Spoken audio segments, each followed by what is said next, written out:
Alright, you do it yourselfers. This is the 5.4 liter 99 model. I think that this compressor was same compressor all the way up to 2000, same AC system, somewhere between 97 to 2000, maybe earlier. I don't know. All I know is I replaced this compressor and I replaced the dryer, which I just removed, and all that shit when I bought this truck 7 years ago with low miles on it. And I got a good 7 years out of it, but I took the orifice tube out, the old one, and of course I replaced it. For you guys that don't know, your orifice tube is between these two high lines right here and here. This is a high line because it's a small line. You can always tell your low side is your big line. Inside of here, and this is a new orifice tube. I took the old one out. Come with a kit. Bought the compressor online with a dryer and kit. Inside this high side that blows back, there's still some aluminum shavings still in there. I got to get those out. We're stuck in there with oil. I would think that came from the compressor. The compressor still had a little compression to it, but it doesn't mean it wasn't bad. Now, here's the telltale sign when there was a problem. When I was no longer able to regulate this on a hot day. In other words, the high pressure, low pressure switch was going haywire, up and down, cutting off and on when I first start the vehicle.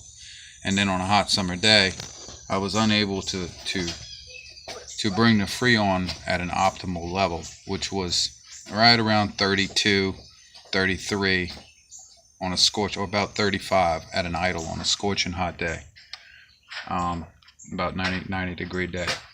That is probably optimal at an idle. That's when you get your best results, right around that area. That's just testing the low side. That's not fancy gauges and all that other auto bullshit.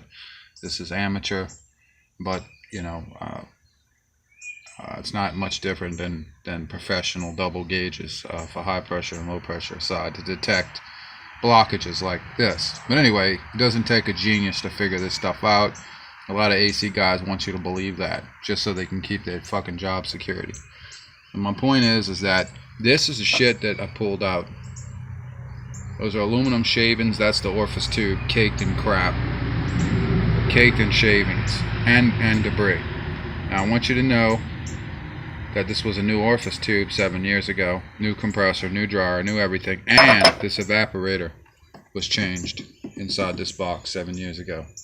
So the only thing that wasn't changed on this whole truck, I even changed most of the lines except for this line, this high side right here, which is still good.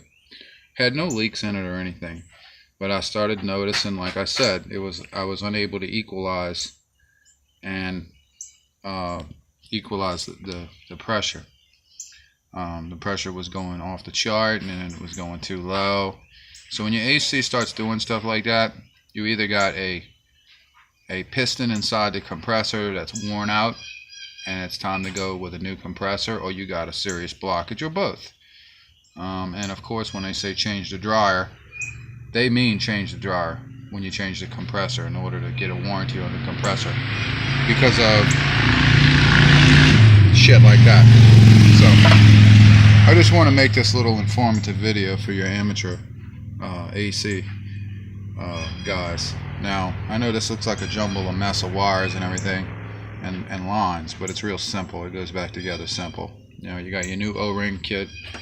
You oil your O-rings with 134 or peg 46. All the Fords take 46 peg oil, which is very, I think, high viscosity oil. I think 150 is a low viscosity, if I'm saying that correctly. And then a 100 is a medium viscosity. So you want to use a high viscosity, something with a lot of, you know, viscosity, slickness to it, to preserve the life of the compressor and the whole system. But anyway, and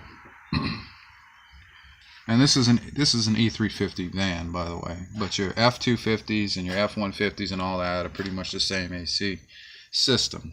And even your newer models, you know, they're the same principle.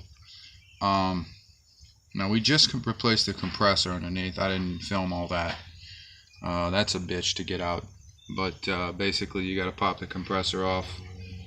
Pop the 3 bolts out of the compressor, drop the compressor down, take the serpentine off, get the compressor down. There's relief holes cut in the frame, the cross member under the engine, for you to reach the bolts. However, sometimes your motor mounts are squatting too low for you to reach those bolts, so all it takes is a simple bottleneck jack to jack your engine up just a little bit. You don't have to unbolt any engine mounts or anything, just jack it up a little bit to get your 10mm socket or ratchet or whatever you need to get to those bolts. And one of them needs to be gotten by wrench, 10mm wrench, the one in the front. So like I said, there's 3 bolts that hold that compressor on. It's not a big deal. Once you get the compressor on the ground, there's 1 bolt that holds that line on. Now, there's a conflicting issue about how much oil to put in a dry compressor. When they ship it to you, they usually ship you a dry compressor with just a little bit of test oil in it. Don't worry about getting rid of the test oil. It's not a big deal. It'll eventually burn out, blend in with the rest of the oil. It's not acidic or anything. It's not going to cause a problem. You just want to make sure you vacuum all the moisture out of the line with a vacuum pump. But you want to put about 9 ounces of oil in it. Now, 9 ounces is a lot, so before you put the oil in the compressor, put about 3 to 4 ounces, and you'll notice and you're spinning the compressor clockwise, it wants to start coming out. At that point, you can't really put any more oil in it. So what you need to do after that is put your lines on, and then you have the line tubes to fill at the top for the rest of the 9 ounces of oil. And after that, you got the proper amount of oil in. And here's the 2 lines that we taped off that are filled.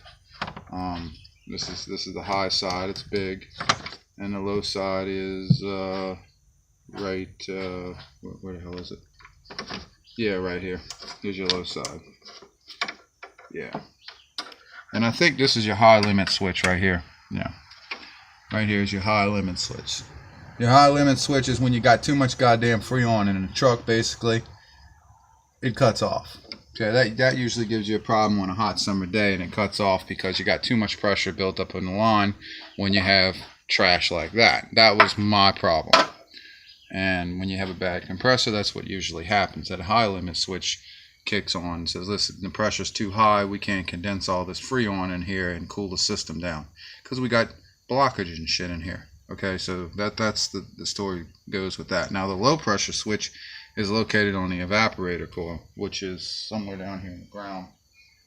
You can camera down here, which is right here. That's a part made by GE, General Electric.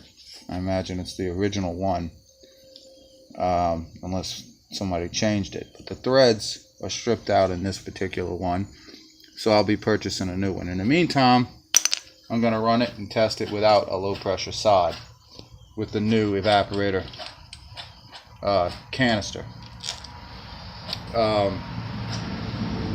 And this is the old one. It's probably full of shit, loaded with aluminum flakes, probably from the compressor.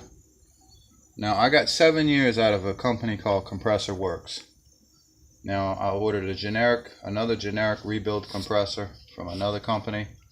We're going to see if I can at least get about 4 or 5 years out of that. I anticipate maybe longer if we do it right. But anyway, just wanted to make this short film for you guys to do-it-yourselfers about ACs, and don't be intimidated by this kind of work. It's not that bad.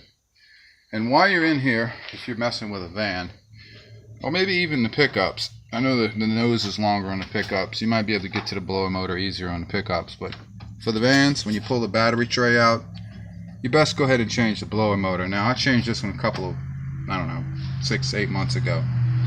I do a lot of idling on jobs, service calls, etc. So I'm going to change this out again because they're cheap enough to change. They're made in China. It doesn't look like you can get anything else that is made in China unless something changes. Hopefully I can get something made in Germany one day. so I can have a motor that actually, or Japan, that actually lasts a length of time. But anyway, they start slowing down after time and all that. Also found another problem while I was under here. This vacuum line right here had a one-way vacuum stop on it, which allowed vacuum to go in one direction, and when it tried to blow back or pull back, it couldn't because it had a rubber diaphragm in it. The rubber diaphragm is missing. This cheap piece of plastic shit came apart.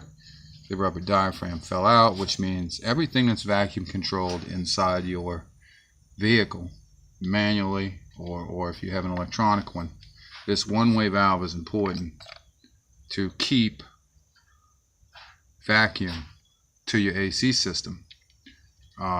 It's so that you don't actually lose the vacuum upon startup and stuff. That a lot of guys notice, oh, you got heat coming out of the vents, or you're getting foggy windows or stuff like that, or it takes a while for it to blow out of your vents. 9 times out of 10 you're not keeping vacuum restored, holding vacuum to, so the crankcase and the engine has to build up vacuum in order to do its job. Now, it's not imperative to have this, but it's a luxury. So remember that. We'll be replacing that too. In the meantime, we just have it bypassed for a short while until we finish testing our system. We'll be purchasing one of those today. And that completes our tutorial. We'll make a second video of everything running right and cooling.